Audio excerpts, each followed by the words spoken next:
It is the morning of March 4th, and just a few headlines. Oil storage nears capacity as Hormuz remains blocked. Middle Eastern oil producers are running out of storage as the Iran conflict halts shipments through the Strait of Hormuz.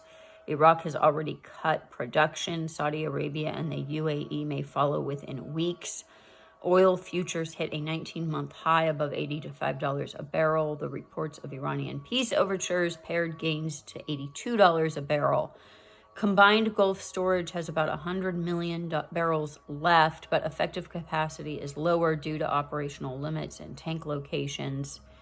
Key terminals in Saudi Arabia are rapidly filling, and JP Morgan warns that some producers could hit tank tops in just over 3 weeks unless alternative export routes are used. And then storage is now the binding constraint for Gulf crude. JP Morgan says Iraq feels Hormuz closure within 3 days and Kuwait in 14, with 3.3 million barrels per day disrupted by day 8. Expected forced shut-ins next week. And what that means, the forced shut-ins comment is like if they can't export, then they can't pump because there's nowhere for it to go. So that means like the stuff's gonna dry up. You have to actually like physically shut these things off.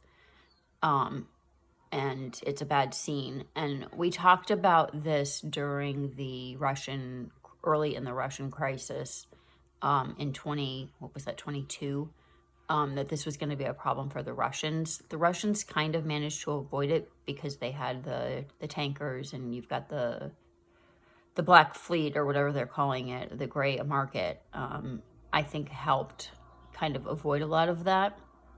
But this is different because they're actually physically blocking exports. So, yeah, so that's the end of that.